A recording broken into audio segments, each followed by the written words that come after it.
কখনো কি ভেবেছেন এই পৃথিবীতে এমন একজন মানুষ ছিলেন যিনি আপনাকে দেখেননি, আপনার নাম জানতেন না, তবুও আপনাকে ভালোবেসে কেঁদেছেন? তিনি আমাদের নবী মোহাম্মদুর রসুলুল্লাহ। তায়েফের সেই রক্তাক্ত দিনটি মনে করুন। মানুষ তাকে পাথর মেরেছে, পা ভরে গিয়েছিল রক্তে। আকাশ থেকে ফেরেশতা বললেন, চাইলে এই জনপদ ধ্বংস করে দেব।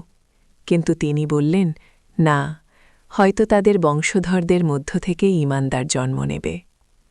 কতটা দয়া থাকলে নিজের রক্ত ঝরার পরও প্রতিশোধ নয়, ক্ষমা চাওয়া যায়? এক রাতে তিনি নামাজে দাঁড়িয়ে কাঁদছেন, বারবার বলছেন, হে আল্লাহ, আমার উম্মত, আমার উম্মত।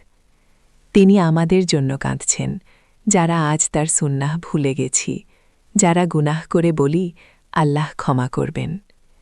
তিনতেকালে মুহূর্তেও তিনি বলেননি, আমার কষ্ট হচ্ছে, বলেছেন, উম্মতি, উম্মতি। আজ আমরা তার নাম শুনে কতটুকু কাঁদি, তার আদর্শ মানি কতটুকু?